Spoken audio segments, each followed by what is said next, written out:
and welcome back to Over the Next Hill Fitness Podcast. I'm Carla Coffey, your coach and host for the program. This program is brought to you by Coffey Crew Coaching. If you need a run coach or a fitness coach, I do virtual training as well as in-home if you're in the Madison area. So you can reach out to me, Carla, at coffeycrewcoaching.com and let me know what you're looking for. I got a really special episode for you guys today. I have the grandsons on there. My son and his wife, Sarah, are on the program today. We talk about all of our running that we've done together. I coached them through their first marathons, and so you're able to hear their experiences. A couple things that didn't get put into the recording we talked about afterwards. When Sarah was pregnant for her last baby, one of the challenges in their workouts that she did was 300 air squats, and she was just within days of delivery.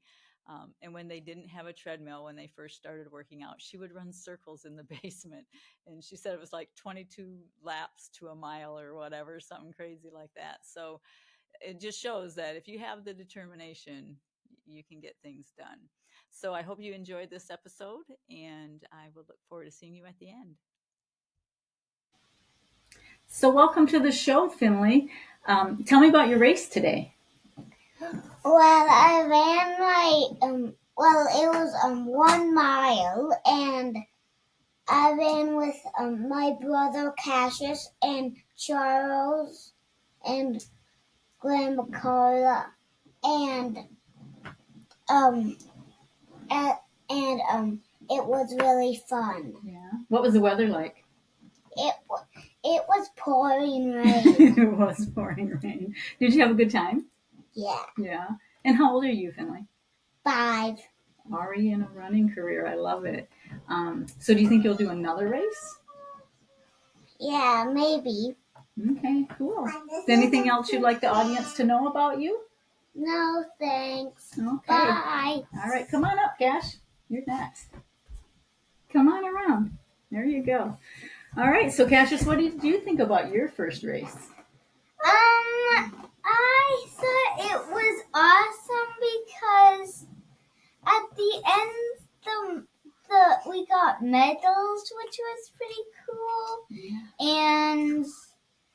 And there was the shirts, the flying pig shirts. Those were pretty cool because they had it said flying pig, and then it had like a pig with wings on it. Indeed, yeah. And that was kind of funny. And the badge was pretty cool also. Very cool. So, and how old are you, Cassius? I'm 7. Okay. Do you think you'll run another race sometime? Yeah, probably. Yeah. But it won't be soon because I want it to be on a day that's not going to be raining. Because that one, my shoes were soaked. I could feel the water on my toes. Yeah, it was pretty rainy. It was like there was probably almost a half inch of water. It was crazy, wasn't it? But we had fun. We were a good team, weren't we? Yeah, we were. And then we also ran with Finley and your Papa. Yeah. And so there was so many people there, and they all were we definitely didn't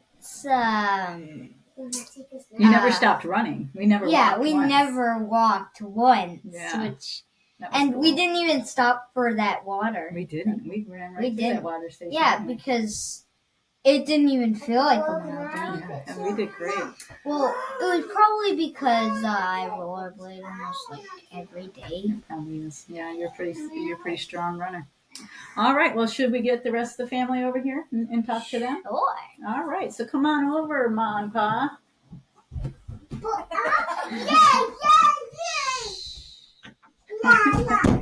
Come on in. All right, Charles, let's start with you while Sarah quiets the troops a little. All right, so Tomorrow? Yeah. Well, you ran a mile today, so you got warmed up for tomorrow. But tomorrow is your very first marathon. Yeah. Are you excited? I am excited. I'm not excited about running in the rain, but I think it'll be good. All about mental toughness, and even just seeing my kids do it was a pretty emotional thing. So it was cool seeing them persevere through that, and I'm excited to see what I can accomplish. Yeah. Yeah. They didn't care about the rain, so I guess we gotta not care about the rain. Yeah. So, how's it been having me coach you for several months and putting you through the miles? How's it been? It's been really good. Okay. It's hard with the family figuring out a time because I feel like I'm taking time away from them. But and then I was running at night on the treadmill. Mm-hmm. So my job kind of affords me to be able to run during work hours. So when that works out, it's really nice. And then they kind of just got used to us. They'd be like, "Oh, we're going for a run," and they knew. Yeah. So really, you're a professional runner because sometimes you were getting paid to run. That's true. I love it. Yeah, it was nice. Yeah. Most I've ever gotten paid was $5. I found a $5 bill on the ground once, and so that was the best day ever. So I'll be excited to talk to you after the race so that we can really see how it went, what you thought about it, how our mental toughness goes running in the rain all day again tomorrow. So that should be exciting. Lots of lube will be involved in the feet, making sure we don't blister. So that'll be interesting. So I'm going to get Sarah over here. She had her race this morning, actually, in a little less rain than what the kids had. So welcome to the show, Sarah. It's great to have you here. So you ran the 10K today. Yeah. How was it? It was good. It felt good. It was nice to have been trained. Good. Because I've done runs in the past without any training, and it definitely doesn't feel as comfortable or, I guess, confident going in, knowing I got this. Yeah, you definitely had the distance for sure. Was that your longest race distance? Longest race, yeah. Okay. Yeah, not your longest distance because you're preparing for your first marathon. Yeah. For July. Yeah. So. Yeah, I used to run in the past, but I didn't really know anything about it. I was just kind of doing it as an outlet. Mm-hmm. But it does make a difference to know more about it and to know ways to become a stronger, more confident runner. Like the hill sprints, like I was telling you. Yeah. At first you hate them, but then you're like, oh, there's really something to that. Yeah, because it was hilly race, you said today. Super hilly. And then the marathon is going to be really hilly. Yeah. And so to be able to run up a hill and feel like Rocky running the steps is really good. Yeah. Yeah, you're very strong. So funny story, I wasn't running in the 10K this morning, and I was live tracking Sarah, and it said she was at mile 4, and I'm like, she's finishing first. It's got her in first place. And so I was like so excited, and I'm waiting, and here comes this girl, and it's not Sarah, and it said she finished, and I'm like, wait a minute, that's not Sarah. Then I thought she must have fallen, and this girl passed her. I didn't know really what was happening. Oh no. So then you came in on your time, which was fine, and I went, okay. But I seriously was worried for a little while because I was like, she broke her ankle sprinting. And I kept checking my phone. Well, she hasn't texted me, so she's still moving. Yeah. Somebody must have picked her up. I didn't know. Oh but my goodness. But I was confident you were winning this race this morning. It's really funny. I was not. And awesome. Kim was like, is she really that fast? She would have to pass all those people. I said, she's pretty fast. She probably could have done it. I'm not that fast. So it was fun. So yeah.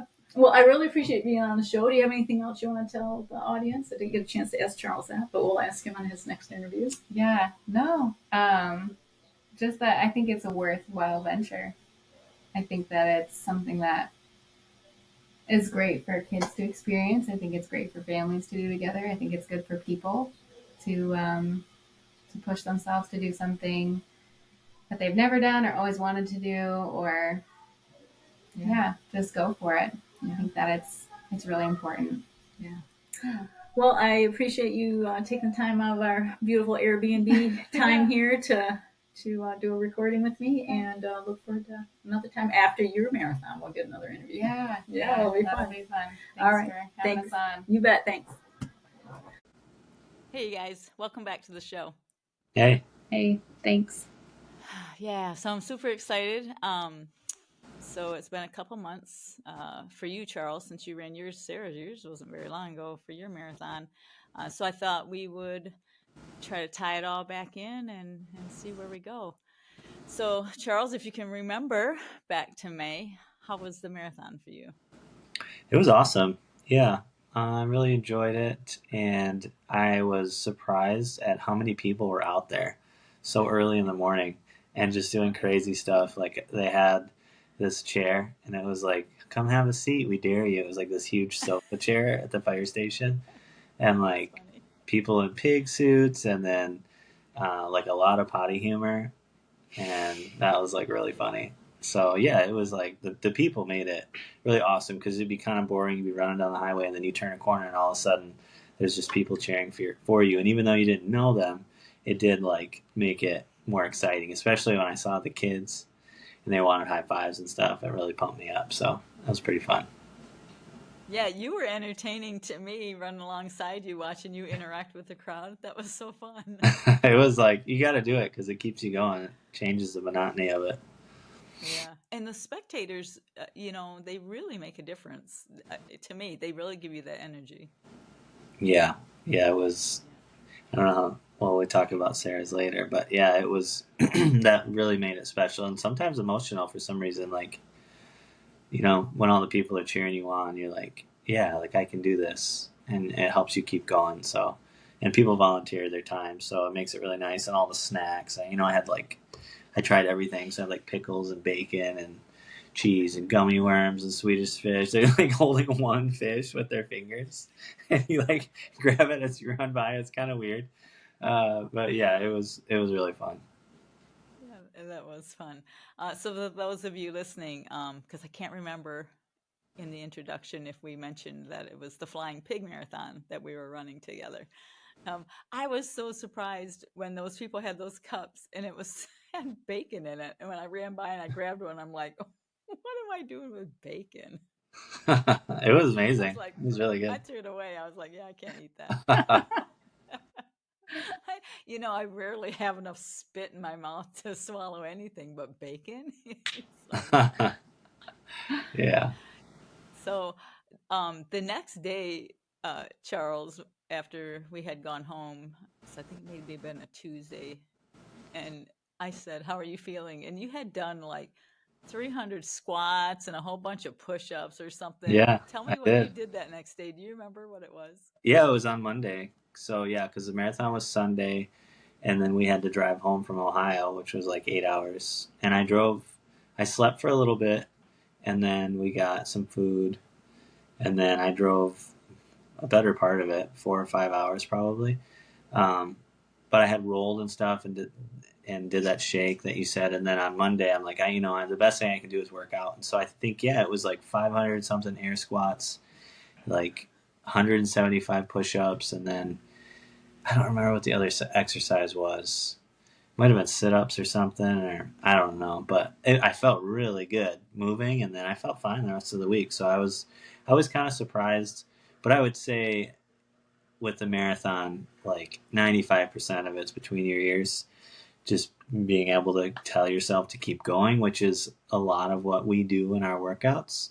5 days a week, it's like you're uncomfortable for most of the workout. It's not as long, obviously. It's not 4 hours and 42 minutes like the marathon, but being able to get to that space in your head where you're not focused on the pain or not focused on what you have left and be able to keep going, it's very beneficial for day-to-day life because life is difficult and there's always going to be challenges, and to expect that your life is not going to be challenging is unrealistic. So to be able to get yourself into that mental zone, like I can do anything, then when something comes up in life, it's like, no, this is nothing, I got this. So I think that's what it all comes down to. The marathon, honestly, running the marathon, easier than the training. The training took up so much time and so regimented, and inevitably you're going to get hurt because you're either going to run weird or you're going to do something silly.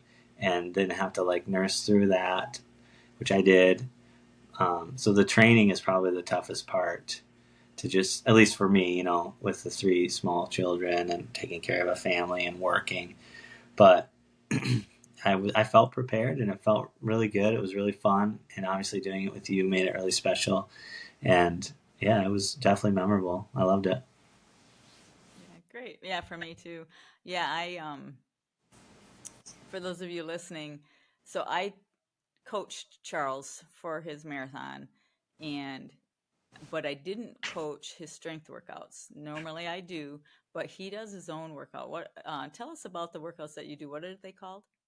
Yeah, so we are subscribed to this workout platform. It's called Mountain Tough, MTN. It's spelled tough, and so it's for mountain athletes and like Montana, guys and girls who go on elk hunts, and so they'll be 8, 10, 12 miles into the mountains, and they kill something. They have to be able to take that meat, the hindquarter, and get it out, and be able to walk over huge logs and brush and be able to keep going. So your legs and your cardiovascular are working under load, pack workouts and lunges and squats. It's a lot of that, a lot of intense workouts. And so I do that every day, and so does Sarah. Sarah does it at home. So they have many different programs depending on if you have full gym equipment. Sarah does like a daily, and minimal gear, yeah. So just like a sandbag or like a cooler. She uses our Yeti cooler for a step up. I have a full gym at work, which is, I'm really lucky to have that. But yeah, they have all different levels, and we started doing it in 2020, and I've gained like 15 pounds of muscle since I started doing it, which is crazy. And I'm not like eating a bunch of red meat and like taking steroids. Like I eat normal food, you know. But I don't really care too much about how I look. It's just the feeling of being able to get yourself to that mental grind each day, 30 to 50 minutes every day. So yeah, if you want to do some hard workouts, check it out, Mountain Tough. They have nice subscription, awesome app. You can get it on Roku, which is how I use it. You can use it on your phone, tablet, or whatever. They're really awesome. Yeah, and I will say that had you just decided, I'm just going to jump in, because you weren't able to do all of the long runs that I prescribed with your busy schedule, and you did great. I mean, I was like, yeah, I have no doubt you're going to finish this race, because you have so much endurance from those workouts, and so yeah, it was. I mean, it showed that Hmm. you were prepared no matter what. So yeah, that's pretty cool. Thanks. Yeah, the only thing that I really hurt were my hip flexors for whatever reason. That was, I had to run through that pain, but it went away and it didn't stay. So that was the only thing. I think like probably mile 18, I started to like hurt, and then I finally went to the bathroom. I think like mile 20 or 22, and then I got really stiff because I peed for so long. But then you're like, "What were you doing in there?" I was like, "I was just peeing." It's like, "Oh, a long time." I'm like, yeah, well, I held it this whole time, and then we kept running, and I was like, getting going again was tough, even though it was only like 2 minutes. Yeah, I was like, oh man, here we go. You were in there so long. I was like, oh, Yeah. all right. You can edit that out if you want. No, I'm not. I don't edit much unless you say it. So, but it was so fun because, um, for those of you listening, it was my 50th state marathon, and it was Charles's first marathon. So it was really special because I had invited you to come, thinking just for that you would spectate. When I first invited you and telling you I was doing it, since it was pretty close, being Ohio and we live in Wisconsin, and I thought it would be great to have one of my family members there, to watch me finish and whatever. And of course, at that time, I didn't know anything about the award that you get. Yeah, I didn't get it for like a month. So I was like, well, that was pretty. they just, they had nothing to do with anything that happened at that race that day. We had to kind of make that up and make it special. But, so it was just so great to have you there. I mean, it was very emotional for me to be, to coach you to the finish. But having that be your first marathon, because it's pretty, like, I knew you could do it, but it's, I don't know, it was just meant something for me to be my last one and your first one. It was very special. So thanks for coming. That was great for me. Yeah, and interestingly enough, 11 years earlier, I was there for your first marathon, right? You were. Yeah, and that was in Marquette, wasn't it? Yeah, Marquette, Michigan. Yeah, and I just remember how crippled you were after, and you had to like get in the lake, and you were just like, like you couldn't move. You were just like destroyed. And then after this marathon, you were completely fine, even though you were older. So how interesting, right? The training and the Well, what's endurance. interesting is for you to watch me go through that pain and go, yeah, I'll do one with you. That's true. I guess I blacked that part out. It's kind of like childbirth. So did Yeah, I thought the same thing. It's so funny. But yeah, you were. I remember that. Because Ken and I had talked about that too, that you were there for my first one and not my last marathon, but my last marathon. So Yeah. It's pretty cool. Yeah, I'm a lot smarter than I was when I first started. Yeah, I mean, there were so many things that you told me that helped me too, and I didn't have any chafing, and I didn't lose any toenails. Like my body was in good shape after, which was testament to your coaching. Just like, hey, you're gonna want shoes like this, and you're gonna want to run this and run that and take this, and you were always telling me when to eat, when to drink, and all of those things helped keep my body in good condition so that I didn't suffer after. So your knowledge goes a long way. So I'm sure your other students would say, or your other, whatever you call them, clients would say the same. Yeah, thanks. Yeah, they I don't know if they'd say that nice of things, but thanks. You are pretty mean, but I'm used to it. So. Oh my gosh. We like that, like getting beat up. Maybe that's what it is. So I work with another couple. I go to their home and we do strength training, and we were in the middle of the workout on Friday, and she says, "Why didn't we just lock her out?" Because they were working hard, and she's like, "We should have just locked the door, not answered the door." Oh my goodness. Oh man.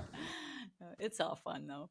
Yeah. But you have any other things that were like aha moments for you as we were going along through the marathon? Because the one thing that I remember is, well, I think it was like mile 20, and I had said, remember those people that I told you about went out too fast? I said, that's what that looks like. Do you remember that guy? Yeah. Just like You could just see it, like he was just laboring, whether it was physically or mentally, probably both.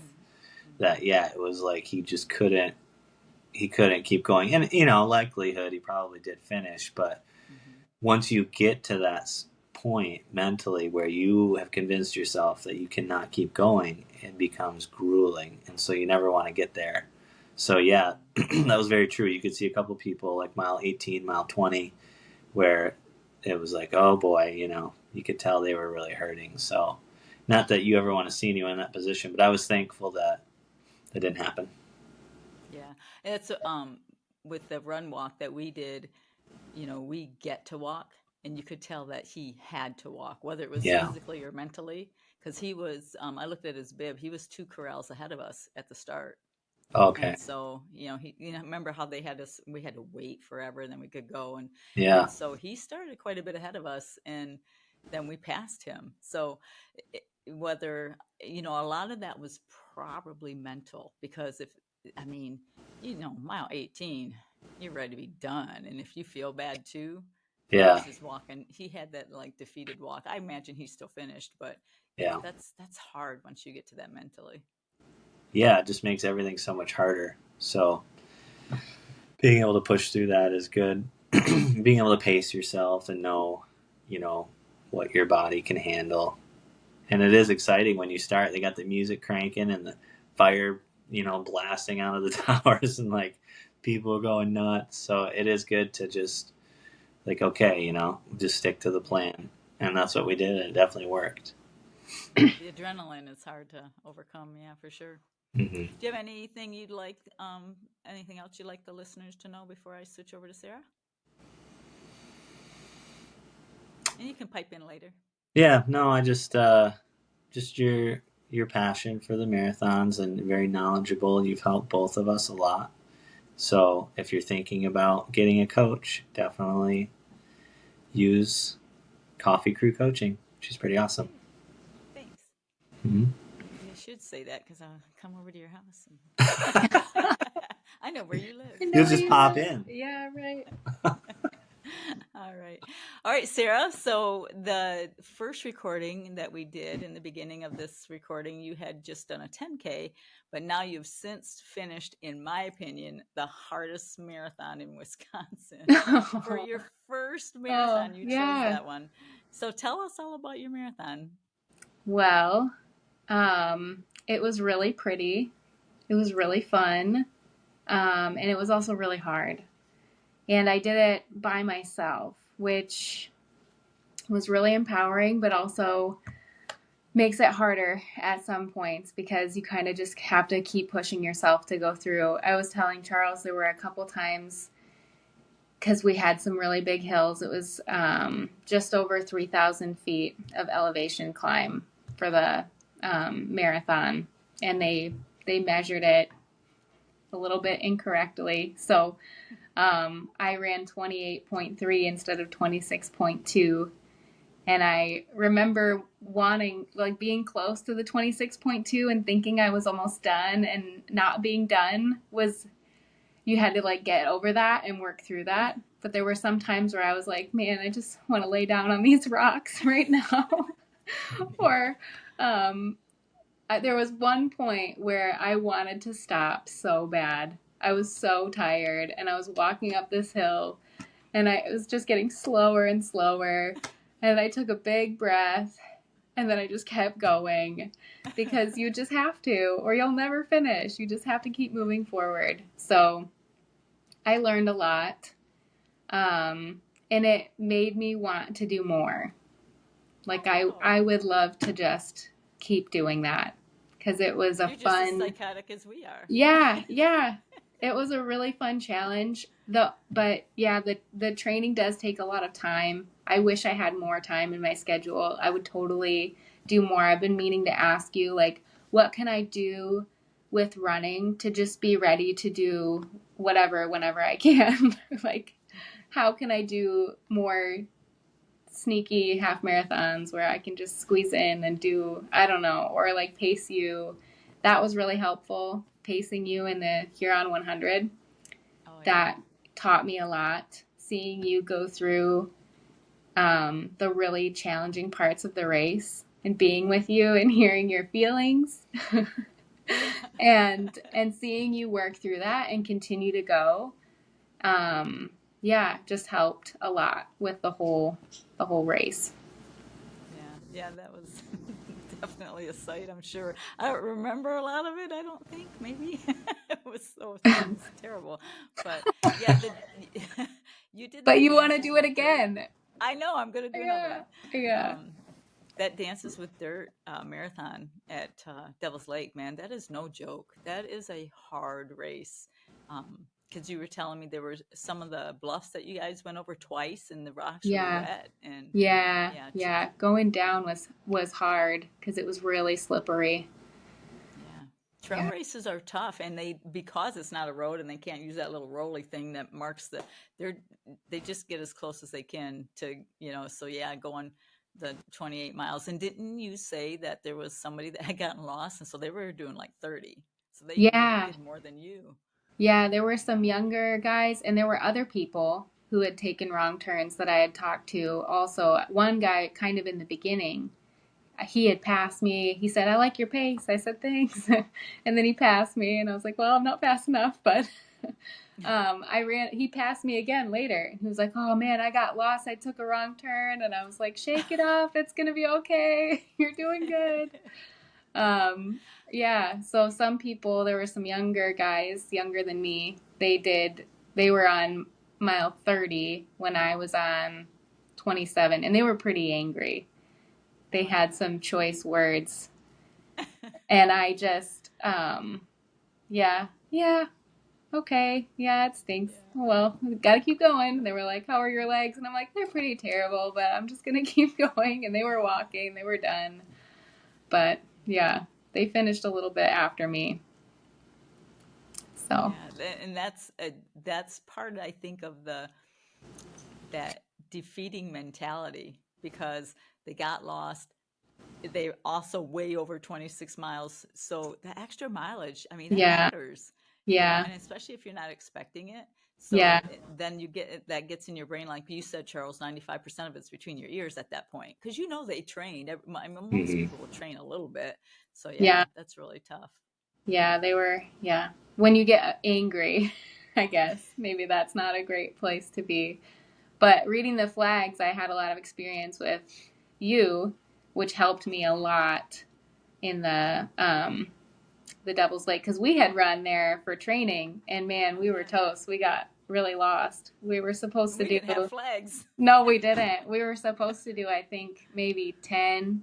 I can't remember our run, but we ended up running a half marathon because we were lost in the woods. So, yeah, I'm glad I wasn't lost. Yeah. And I Because you didn't did get a follow lot of people in front of me, which is good. right? Isn't Yeah. that so true? Yeah. Yeah, you did so good in my race of finding flags. I just remember when my headlights died in the night in the woods, and I got my phone and we're trucking along. I'm like, have you seen a flag in a while? And you were so good at finding them in the dark. So I had no doubt you would do great on Oh, your race. And I think that really made you like aware of like what things were. So that really helped. My lack of headlights really helped you with your race. it did. Yeah. Yeah. And just to keep being aware of what's going on, because I think when you're doing that long of an exercise, you want to kind of unplug and just not think and just go, but you can't do that in that situation. You just can't. You have to have your wits about you. Yeah. That is part of the mantra of the workouts that we do too, because people will go out in the woods, and they'll be out there for days, sometimes weeks. Like, my friend Ben, he'll go 2 or 3 weeks and he's not in contact with anyone. He's got his bear spray and his food, his dehydrated food or whatever, his space food, and people get out there and they'll bonk. And basically you're just like brain dead. You don't know where you are. You don't know why you're out there, and people can die that way. So, or you're with someone maybe, and the guy with you bonks because you've been in the woods for so long and you're so tired and you're so dehydrated. So you have to have your wits about you. So even when we're doing our workouts, there's like rep schemes. You got to keep track of your reps, and you're moving through movements really fast. So all of that is helpful for being able to think through situations even when you're exhausted. Yeah. You have to do math when you're tired. That's hard. There's like rounds within rounds, and you're trying to keep it all straight. And Yeah. We yeah, laugh about that because doing math when you're running is hard. yeah, It's so hard. it is. Yeah. So do you plan to do something like that, Charles? Go out to Montana and kill an elk or whatever? I have been invited to go with Ben. I'm not going to hunt, but usually he takes someone with him for safety. So I have been invited to do that. I'm just not a big, I'm not that crunchy of a person to like sleep on the ground and, Did you say crunchy? Yeah. I like that. Yeah, like bugs everywhere and like no showers and Sand and dirt going to the everywhere. bathroom in the ground. Yeah. I don't know. And he would have to leave me with Yes, the 3 that kids. too. That's probably the number one. That is probably the number reason. one reason. Yeah. Good answer, Charles. Yeah.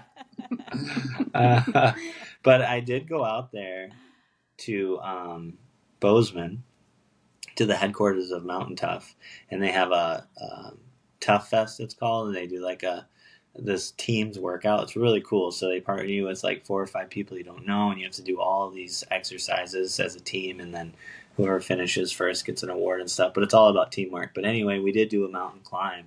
We got there at 6 a.m. and we did, I think it was like 2,000 or 3,000 feet in like 30 minutes. So it's just a straight climb with a pack on, and then you get up and the sun's coming up, and it's like, it's unbelievable. You're up there and it's amazing. So I definitely like being out in that and getting the views and stuff. It's beautiful. Did you guys win? No, those people are No, we didn't. There's people that do the whole workout with a weighted vest on and still beat us. Wow. But Yeah. Sarah, tell us what you won at your race. I placed third in my age group, which was very unexpected because I had some goals, and I couldn't help but think of you when you were doing your race, and you were like, I had goals. I had goals. Because I had goals too, and I said to myself, yeah, I had goals, and those are gone. But I did actually because the run was longer than expected, I did actually run the marathon portion, the 26.2, in under 6, which I was proud of myself for. Because those last miles take longer. They just do. You're not moving the same. So yeah, to place third was a very pleasant surprise. It was very emotional for me because when the goals went out the window, I thought that, any chance of me doing well was gone. And maybe that's why I want to do more. I don't know. I was going to ask you if that's a thing, if you place, all of a sudden you have this drive to just keep doing races because you did good. I don't know, but yeah. I want to run with you again in the Huron. I want to do the end half with you and just run together. And then one day I want to do the whole thing. It's awesome. It's a really cool community. It's a really pretty place to be. It's just fun. Yeah, I learned so much on that race that I want to go back and do it again next year because I know I can do better. Yeah. I was very shocked because my first 100 wasn't like that, Right. And so because it was a road race. I mean, it was hard, of course. You're pounding on the pavement for 100 miles, but it was a different kind of hard. And that trail race, I learned so much. The main thing I learned was I bought a better headlight. It's got like 2,000 hours or something stupid on it, Yeah. But yeah, I was very surprised at how much that I learned, and I'm like, okay, I can do this again. Because after that race, I was probably never going to run another one, and then about 3 days later, I was like, I can do better. I'm going to do it again next year. So that's how I felt about. Yeah, the Devil's Lake. I was like, oh, I could do better now that I know what to expect and I've been through it. And I was so nervous at the start. I feel like I had runner brain, pre-runner brain. I was just doing dumb stuff, I forgot my bug spray in your car and I put hand sanitizer on my sleeve and I thought my water was frozen, but I just never actually opened it. And, I was just being really dumb. And then I got my head in the game, but I cramped up a lot and I had that injury prior to. So I think my brain was trying to tell me I wasn't ready. And so I was really nervous beforehand because I was worried that I wasn't. But all of the rehab to strengthen the tendon that was strained made my calves super strong. So I didn't have any problems with my calves. I didn't have a single knot while I was rolling my legs after the marathon. My ankles were really sore just from all of the stabilizing. Yeah. All of the rock and and it was just so much hill throughout. There were some big hills, but it was mostly just lots of hills just throughout. Just it's amazing what you learn during that. You're prepared because again, with you too, with those mountain workouts you do, I knew for sure you would finish this race. I mean, there was no doubt in my mind that you wouldn't finish. But you still learned a lot, didn't you, about the things, and you ran out of food too, which I was very surprised that. I just got the food I had wasn't gonna work for me. I have tummy troubles, I guess. I don't know. I have a nervous tummy. I get queasy before important events and things like that. And so I thought that this honey with ginger would help me, but now I never want to eat that again in my life. And I think it's hard for a runner because they have at the stations like tons of sweets. It's nothing but like candy and goo. And when you have an upset stomach, that's not what you want. So there were like several times where I was hungry as I was running. So I think if I had more fuel, I would have done better because I wouldn't have been hungry as I was running.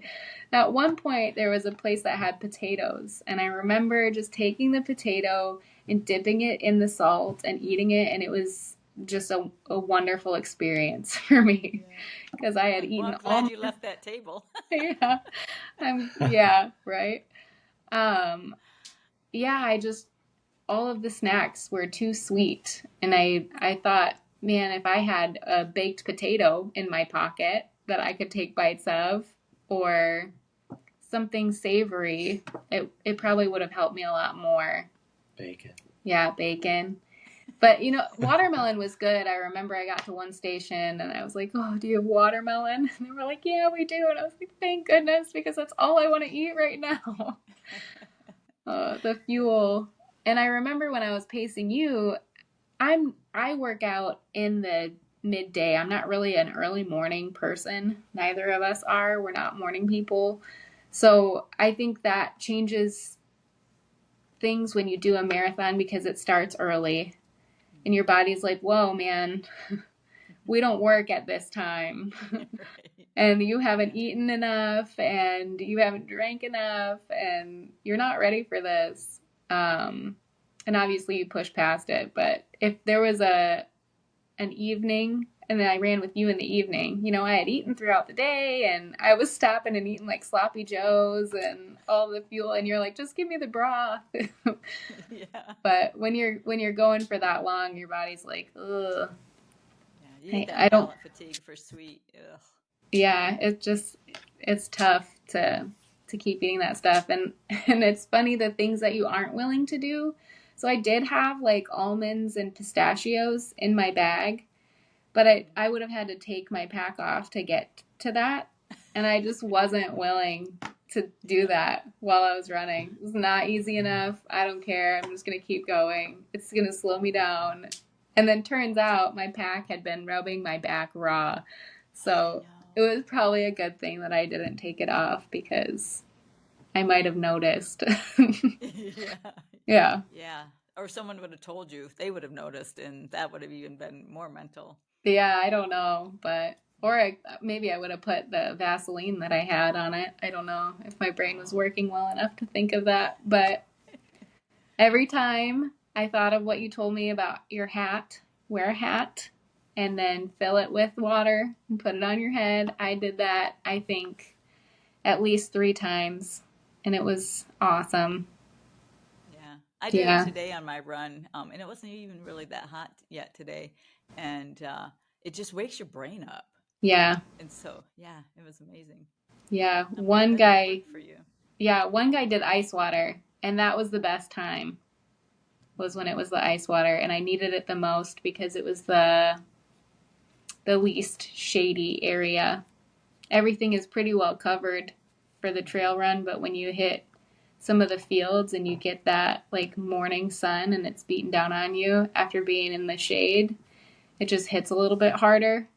So to come back through and get the ice water, put it on my head, it was like, yes, you are the man.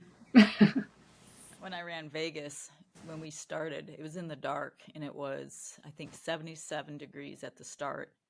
And then, that sun comes up quick and it comes up hot. And I had about, I think, maybe 5 miles left, and I caught up with this young guy, and he wasn't doing good, and he didn't have water bottles. He had one of those disposable cups. I mean, non-disposable cups or whatever, those plastic ones. And it was empty, right? We were between water stations, and I had an extra little bottle, and I said, here, take some of this.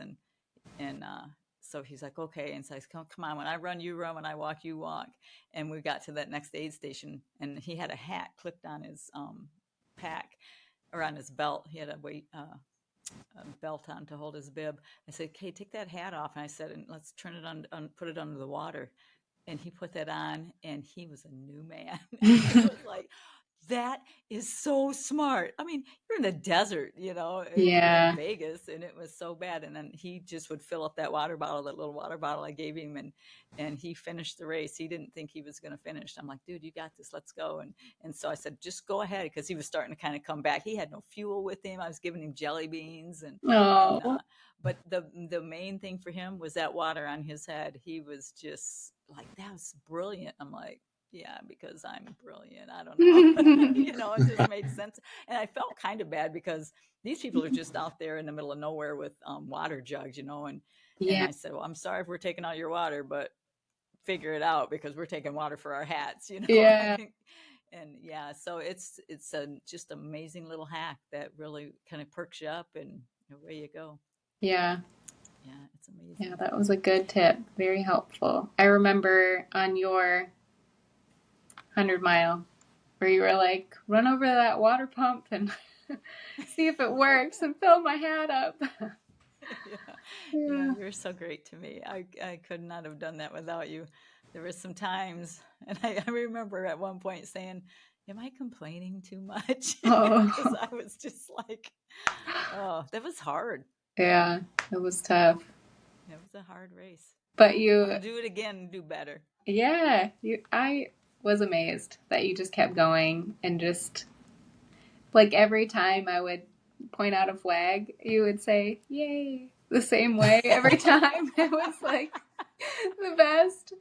And yeah, at every station you would get your broth, and then you would have something to look forward to. It was really cute. Like, I put a potato in here. I can't wait until I get it. It was just like those fun little things that like you have to do to keep yourself going. Or like Andy, right? Who was like, I just need a burger in my pocket. I don't want a bag. You just have to have those little things.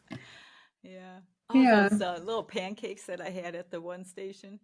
Oh, you love those. So good. Yeah. They were fantastic. Yeah. And I remember at night when I was getting you, and I had that burger hanging on my mouth while I was changing shoes and socks, and you guys were like, can we hold that burger? No. Yeah. Don't you dare take this from me.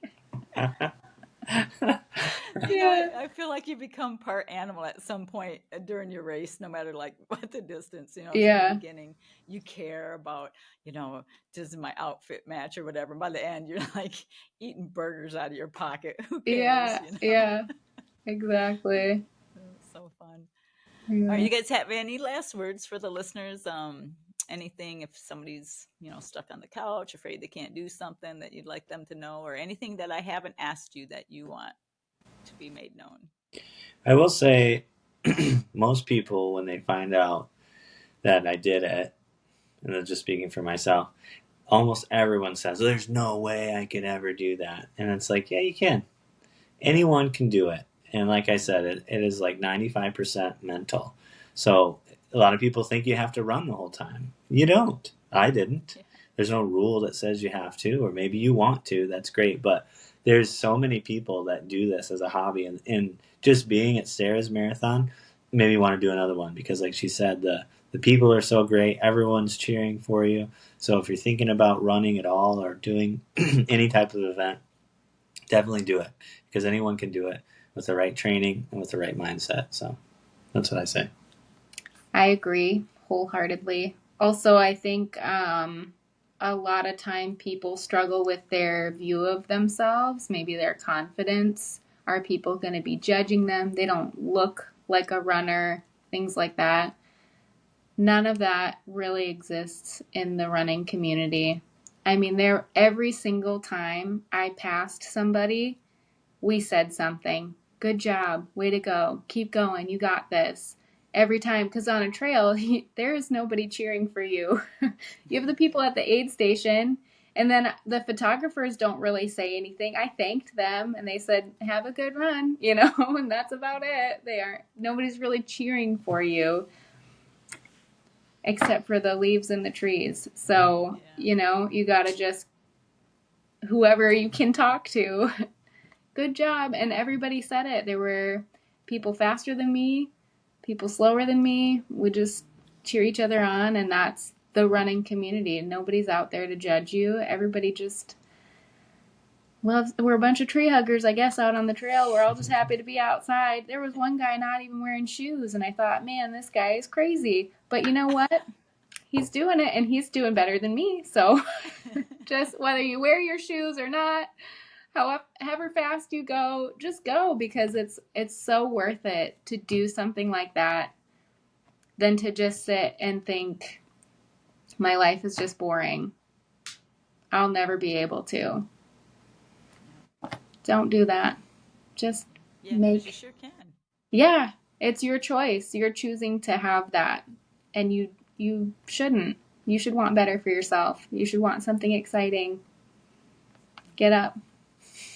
Do it. Get up. Run a marathon or a 5K or a 10K or whatever it is that you want to do. You should do something. Yeah. That's what I think started this year. Yeah. Really. I read a book and it was about goals, and we sat down and I was like, is there anything you'd want to do, physically as a challenge, or is there any type of skill that you'd want to learn? And I wanted to learn how to make bread. So I got a book and I learned how to do that. Started making sourdough. Sarah did the same thing. She taught herself how to crochet. Yeah. And I can make animals. Then we were like, let's run a marathon. Yeah. I wanted to do it with you, and I thought, I had tons of time because I think it was like September of last year, and the marathon was in May. So plus I had a great coach. So that, we set those goals and then we did it, and it felt really good. And I would probably do a 50K or a 50 miler next. I would just need to figure out the scheduling of the training part of it. But yeah, set some goals and do it, because the journey is what makes it fun. Indeed. Yeah. And goals are goals. What's that? I said, and goals are goals, it's okay if you don't exactly meet it, but come close, Yeah. Because didn't we, I think, I'm not positive, but I usually have people set 3 goals. One of them is to finish, obviously, right? And then you have your B goal and an A goal, something probably hard to attain, but you might get it, right? Did we do that? I can't remember. I did it. I think I set not just A, B, C. I think I did like 5. She had 37 goals. I have a lot of goals. I'm very type A. No, one was like a pace goal. Like, can I maintain 11 and a half minutes? And then it was like, okay, if I can't do that, can I at least get in at 5 hours? And then 5.5, and then 6. And I made the 6 technically. But yeah. So goals are good. Goals are good. Yeah. All right, guys. Thanks so much for being on the show. And maybe when you do another big goal thing, if you kill an elk or something, I don't know. Yeah. We'll talk again. Yeah. Sounds good. Yeah, Thank you. All right. Thank you. Thanks. Bye-bye. Bye. All right, friends, I hope you guys enjoyed that episode. It was so fun for me. The whole journey of just running with my family just made my heart. You just have no idea. It's really hard not to cry. But yeah, it was a lot of fun. I hope you enjoyed getting to know us a little bit better, just how crazy we are. We always have so much fun and just laugh together a lot. So I hope that you'll share this episode. If you haven't started following the program, I hope you'll hit follow. Go in and rate me 5 stars. I appreciate that. There's some links in the show notes that you can get the Hydro Patch from. There are some other links in there for some other products. You can buy me a coffee if you'd like to participate in producing, which just helps produce the show. I appreciate that.